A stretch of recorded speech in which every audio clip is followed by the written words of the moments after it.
Hello guys, हम सब जानते हैं कि आज अडानी ग्रुप की कंपनीज काफी तेजी से आगे बढ़ रही हैं और ये बात उनके स्टॉक प्राइसेस में भी झलकती है, जिसकी वजह से आज गौतम अडानी बन चुके हैं दुनिया के third richest person on this planet. But wait, आज कंपनीज की तेजी से आगे बढ़ने के साथ साथ उनका डेप्ट लेवल भी बहुत तेजी से आगे बढ़ रहा है। लेकिन क्या ये बात अडानी को नहीं पता होगी कि उनका डेप्ट लेवल भी इंक्रीज हो रहा है? मगर क्या हो कि मैं आपको कहूँ कि ये डेप्ट अडानी को लौटाना ही नहीं है। Now you are shocked, right? इसी तरह की इंटरेस्टिंग चीजें मैं आपको इस वीडियो में बताने वाला हूँ, जिसको सुनने के बाद आपकी नॉलेज तो बढ़ेगी, लेकिन साथ में आपको डेप्ट और लोन को देखने का नजरिया भी बदलेगा। आज अगर देखा जाए तो अडानी ग्रुप का ओवरऑल डेप्ट 1 लाख करोड़ से 2.2 लाख करोड़ पिछले 5 सालों में बढ़ा है और इसके बढ़ने का सबसे बड़ा कारण है अडानी ग्रुप का एक्सपेंशन और अलग अलग बिजनेस को टेक ओवर करना, जैसे कि cement, airport and green energy. अभी आपने देखा होगा कि अडानी ग्रुप सीमेंट के बिजनेस में गया है, जिसमें उन्होंने अंबुजा सीमेंट और एसी सीमेंट को बाय किया और साथ ही में मीडिया बिजनेस को भी टेक ओवर किया, जिसमें उन्होंने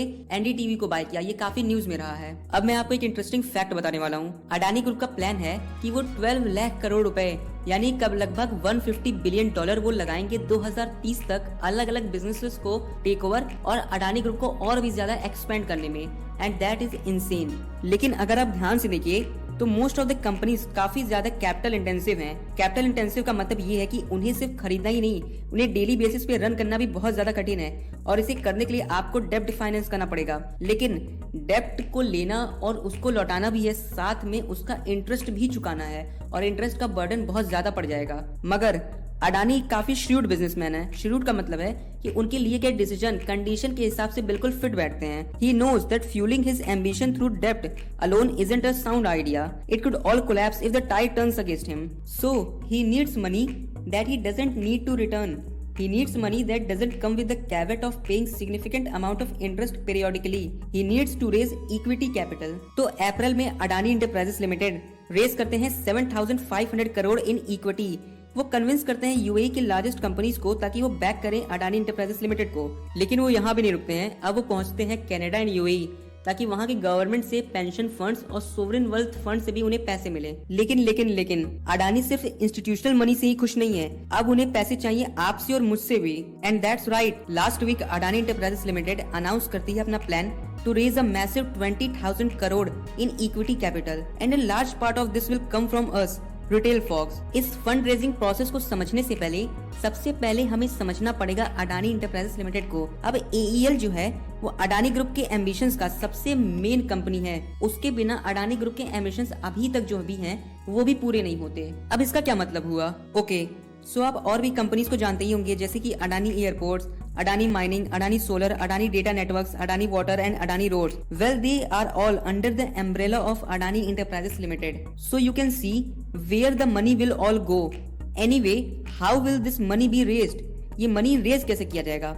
तो देखो, थ्रू एन एफपीओ और a follow on public offer. इसको आईपीओ की तरह समझिए। जैसे कि आईपीओ क्या होता है? आईपीओ उन कंपनीज के लिए होता है जो कि लिस्टेड नहीं है, लेकिन एफपीओ उन कंपनीज के लिए होता है जो कि लिस्टेड हैं, लेकिन अपने नए शेयर्स को वो इंट्रोड्यूस करती हैं। The company issues new shares that institutions or people can buy in order to woo potential investor.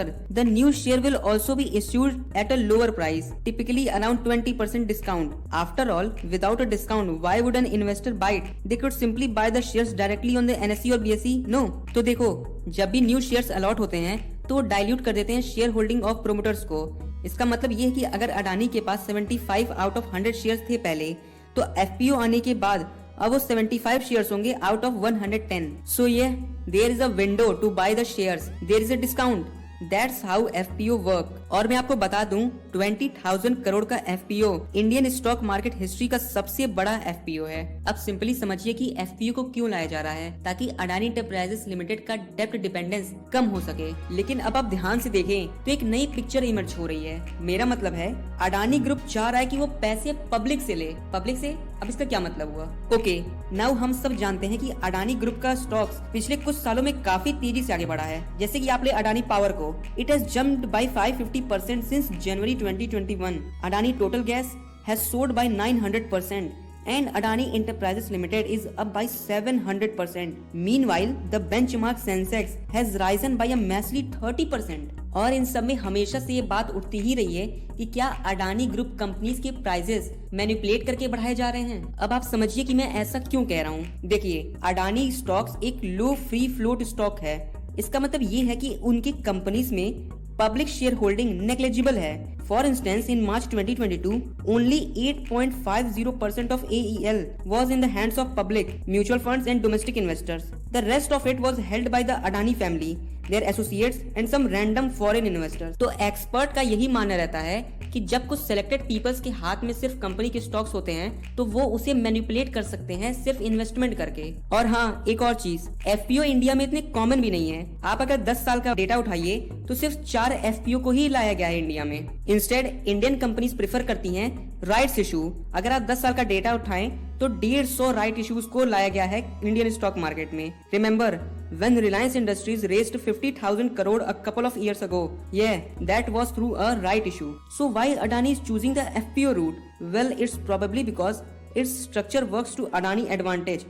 ये अडानी को एडवांटेज देता है, तभी वो एफपीओ को ला रहे हैं इंडियन स्टॉक मार्केट में। नाउ सी, जब भी राइट्स इशू किए जाते हैं तो जो एग्जिस्टिंग शेयर होल्डर होते हैं कंपनी के, उन्हें पहला चांस दिया जाता है ताकि वो नए शेयर्स को खरीदें। तो अज्यूम करते हैं कि अडानी एंटरप्राइजेस लिमिटेड लॉन्च करती है राइट्स इशू को। अब उस केस में अडानी फैमिली को भी पार्टिसिपेट करना पड़ेगा ताकि वो शेयर्स को खरीद सके। लेकिन अगर क्या हो कि वो कहें कि हम पार्टिसिपेट ही नहीं करना चाहते हैं, हमें अपने शेयर्स को खरीदना ही नहीं है, वो थोड़ा अजीब नहीं लगेगा। लोग ये क्वेश्चन पूछेंगे कि अडानी खुद ही अपना पैसा नहीं लगाना चाह रहे हैं अपनी कंपनी में, तो हम कैसे लगाएं, हम कैसे भरोसा करें। इसी वजह से जब ध्यान से उनकी कंपनीज को देखा गया तो पता चला कि अब अडानी फैमिली बहुत ज्यादा कैपिटल इंजेक्ट नहीं कर रही है अपने कंपनीज में। जो भी पैसे आ रहे हैं या तो वो कोई एक्सटर्नल सोर्स से आ रहे हैं या फिर किसी गवर्नमेंट फंड से आ रहे हैं। सो हम एफपीओ के बारे में अब अगले वीडियो में बात करेंगे कि क्या आपको इसमें पार्टिसिपेट करना चाहिए, क्या आपको शेयर्स खरीदने चाहिए, इससे फायदा होगा या नहीं। तब तक के लिए अगर आपको ये वीडियो पसंद आया हो तो इसे लाइक करिए, कमेंट करिए, सब्सक्राइब करिए और कमेंट करके बताइए कि आपको ये वीडियो कैसा लगा है।